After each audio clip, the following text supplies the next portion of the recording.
is Wednesday, June 24th. I'm Patrice Granatosky, the mayor of the town of Groton, and with me is John Burt, the manager. And today we're going to give you our weekly update. We'll start off with Mr. Burt. Hello, latest on COVID numbers from the state, which was from Monday, June 22nd. Overall for the state, the number of cases so far has been 45,899. That is up 117 from the previous day. COVID-associated deaths, 4,277 so far. That is up 14 from the previous day. Patients currently hospitalized, 138. That's down 2. And then number of COVID-19 tests reported, 401,986, which is up 4,396 from the day before.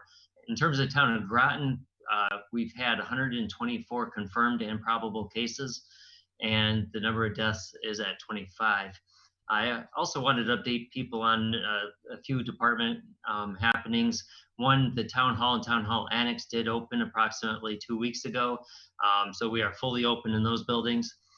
Library, we opened Monday, modified schedule, 10 a.m. to 6 p.m. during the week. We're working towards getting it open on Saturday very soon.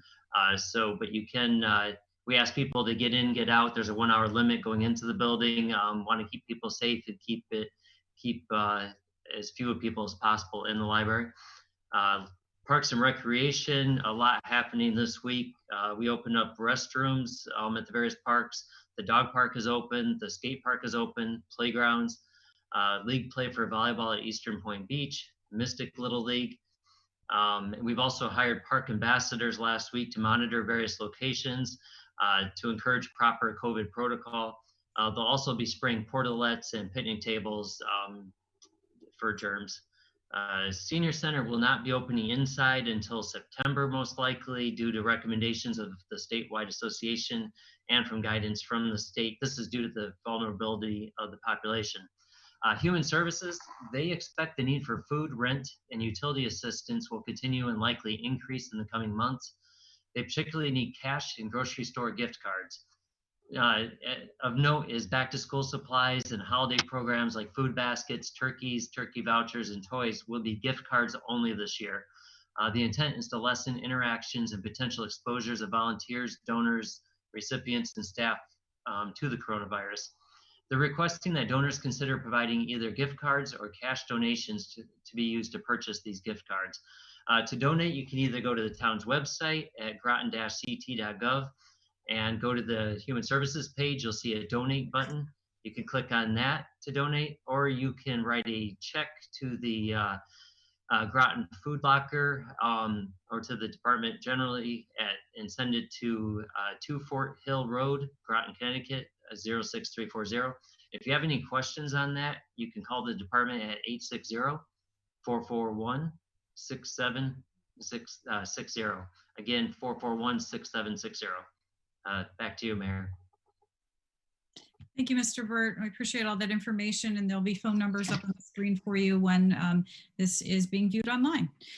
So what I wanted to do is just walk you through a few things. So Mr. Burt talked to you a little bit about the status of COVID-19 and community participation.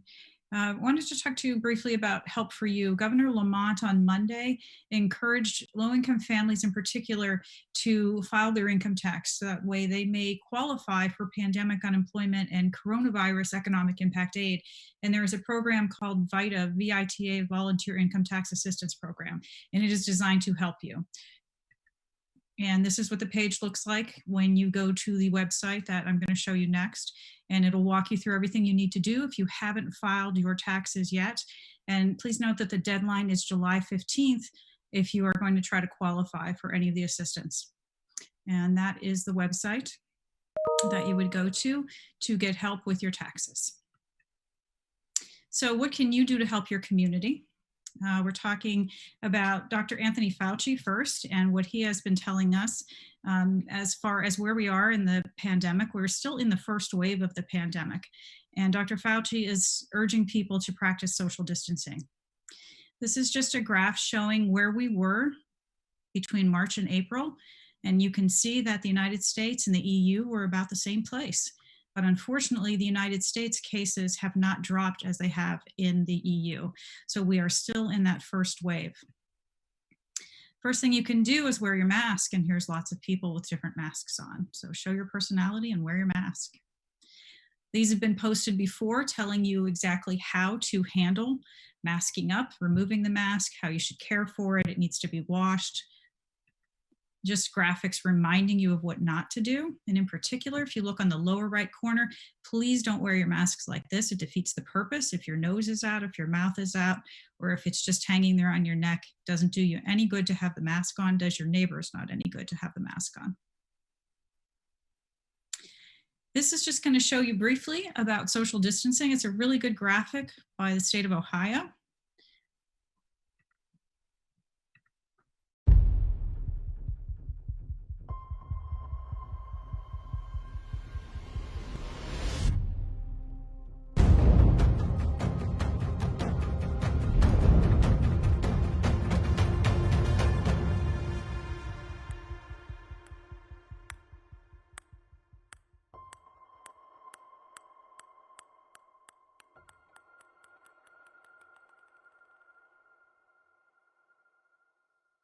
So here's some pictures of your town now, not Ohio, urging you to wear a mask, urging you to social distance, just reminders from Mystic. We have it set up one-way traffic.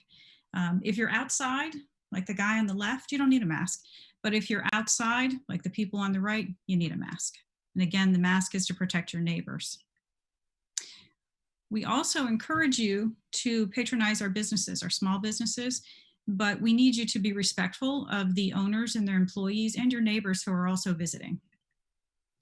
There's something put out by the United Food and Commercial Workers called the Shop Smart Pledge. Sorry about that, Shop Smart Pledge.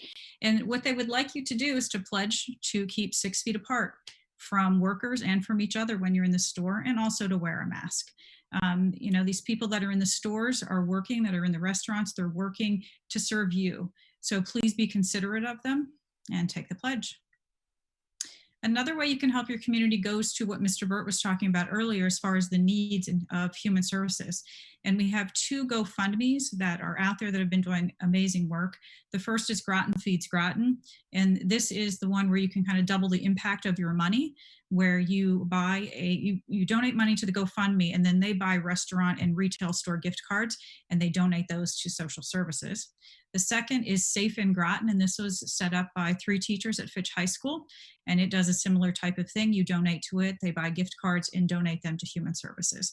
So you're helping both the businesses and you're helping your neighbors who might be in need.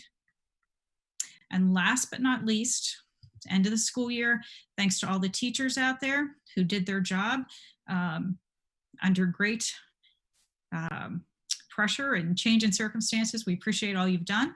And last but not least, congratulations to the class of 2020. Good job, everybody. You made it through. All right, that's all I have, Mr. Burt. Do you have any other notices or anything else you wanted to add at this point? Nothing else, thank you. All right, well, thanks everybody. The town website's always available. If you have questions, please reach out through the contacts there. Thank you, have a good week.